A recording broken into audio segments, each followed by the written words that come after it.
Kita telah meningkatkan anggaran untuk meningkatkan kesejahteraan guru ASN yang berstatus PNS dan P3K, serta guru-guru non-ASN.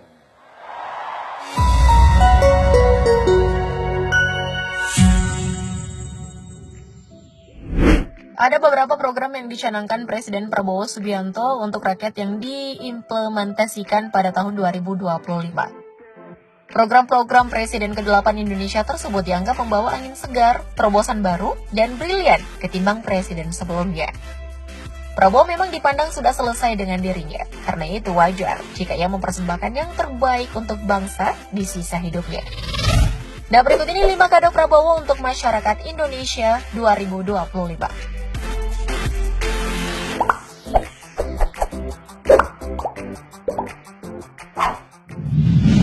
Makan bergizi gratis. Pembangunan sumber daya manusia yang unggul merupakan kunci bagi kemajuan suatu bangsa. Hal itulah yang membuat Presiden Prabowo Subianto menempatkan sebagai prioritas utama dalam mewujudkan visi Indonesia yang maju, mandiri, dan berkeadilan. Nah, salah satu program andalan yang dirancang oleh Presiden Prabowo untuk mendukung agenda tersebut adalah program Makan Bergizi Gratis atau MBG. Program ini tak hanya fokus pada kebutuhan nutrisi masyarakat, khususnya anak sekolahan dan kelompok rentan, tetapi juga mempunyai korelasi erat dengan peningkatan kualitas SDM Indonesia dan pemberdayaan ekonomi di daerah dengan akumulasi perputaran uang beredar di daerah dan pertumbuhan ekonomi inklusif. Program MBG ini di mata Presiden Prabowo merupakan langkah strategis dalam mewujudkan SDM yang unggul dengan memastikan pemenuhan kebutuhan gizi masyarakat dengan baik dan berkualitas. Memang tak dipungkiri, kualitas pangan dan gizi adalah kunci dalam menciptakan sumber daya manusia yang unggul. Program MBG pun sejalan dengan visi Indonesia 2045 yang menargetkan terciptanya generasi emas atau generasi yang mampu membawa Indonesia menjadi negara maju.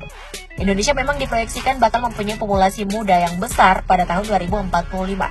Dan program ini dipandang sebagai pilar penting dalam mendukung generasi muda yang sehat, produktif, dan siap bersaing di masa depan. Nah, setelah melalui uji coba intensif selama beberapa bulan dan berbagai proses terkait pelaksanaan program makan bergizi gratis, mulai dari penyediaan bahan baku, operasional unit pelayanan, pengiriman makanan ke sekolah, hingga pengelolaan limbah. Pada akhirnya, pemerintah Indonesia pun siap meluncurkan program makan bergizi gratis ini pada 2 Januari 2025 sebagai bagian dari upaya memperbaiki kualitas gizi anak-anak Indonesia. Udah kebayangkan gimana pedulinya Pak Prabowo terhadap rakyat melalui programnya ini?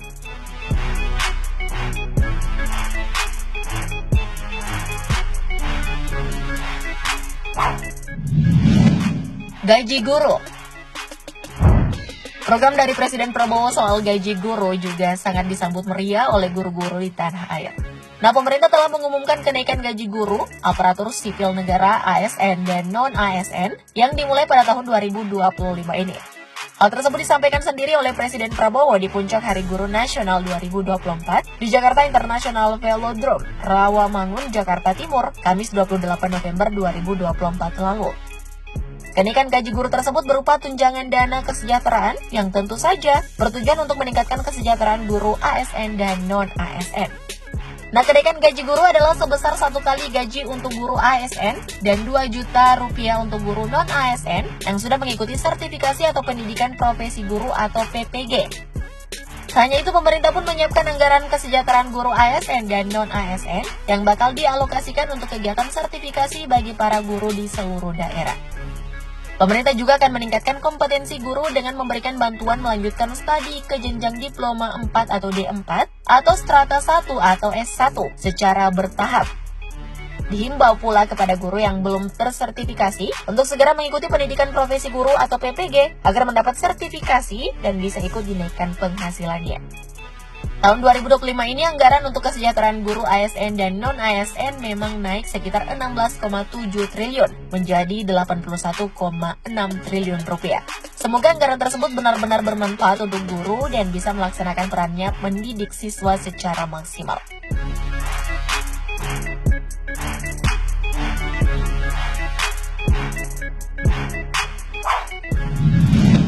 Hapus utang petani. Program ini juga sangat pro terhadap rakyat. Bahkan Presiden Prabowo telah menekan aturan penghapusan utang UMKM di bidang pertanian, perkebunan, peternakan, dan kelautan. Kebijakan ini pun bisa dimanfaatkan oleh rakyat yang memenuhi syarat tertentu. Kebijakan penghapusan utang ini tercantum dengan jelas dalam Peraturan Pemerintah atau PP nomor 47 tahun 2024 tentang penghapusan kredit piutang macet kepada UMKM di bidang pertanian, perkebunan, peternakan, dan kelautan.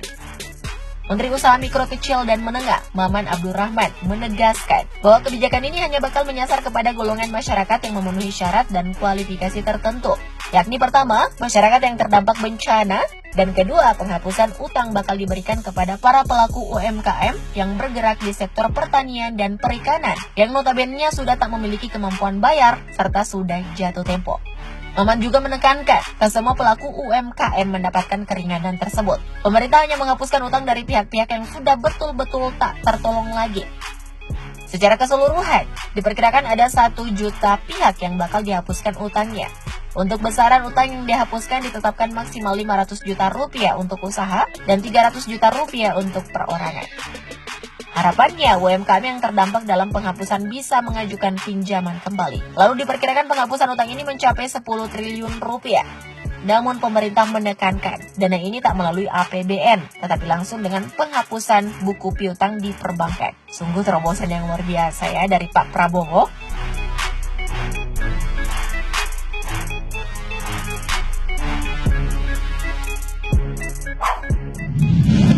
PPN 12%.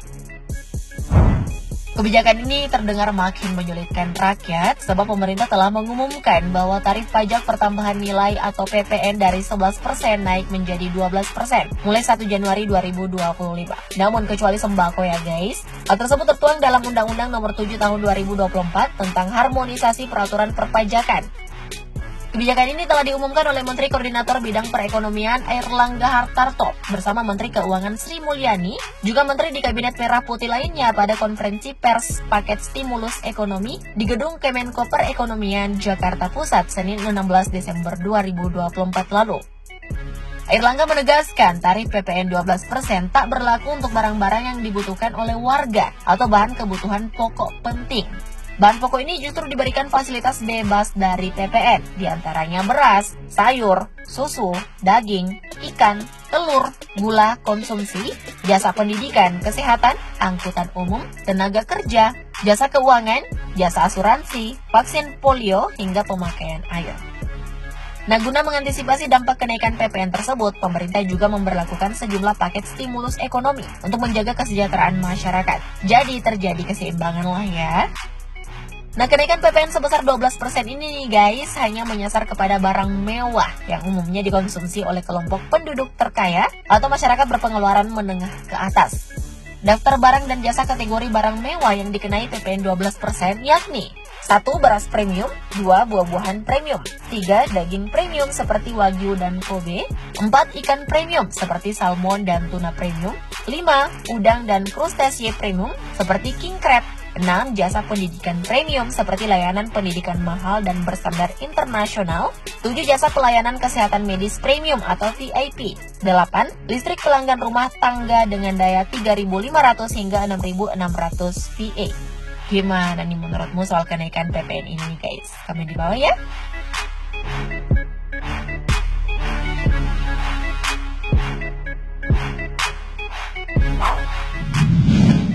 Mobil dinas buatan Pindad.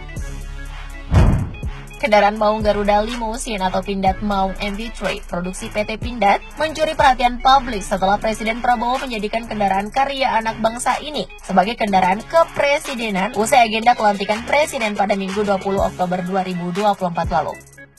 Produsen peralatan pertahanan PT Pindad pun kini telah memulai memproduksi kendaraan taktis jenis Maung Garuda untuk menyasar pengguna dari kalangan pejabat setingkat menteri hingga bupati.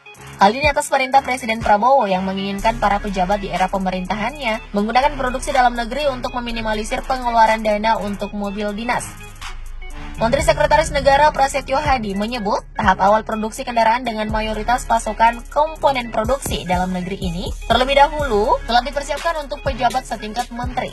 Setelah memenuhi kebutuhan kendaraan operasional bagi 48 menteri, produksi gelombang kedua Maung akan menyasar 59 pejabat wakil menteri, serta pejabat setingkatnya dan seterusnya. Dikatakan Prasetyo, Presiden Prabowo Subianto telah memberi contoh pemanfaatan kendaraan Maung sebagai mobil kepresidenan yang kini dimodifikasi sebagai MV3 limousine berwarna putih. Bahkan pembuatan Maung MV3 ini 70% berasal dari komponen dalam negeri, sedangkan 30% dari luar negeri. Kalau Mimin sih menilai keputusan ini, sungguh tepat. Nah, gimana nih menurutmu program-program yang dilancarkan oleh Presiden Prabowo di awal pemerintahannya? Komen di bawah ya. Thank you, update lovers.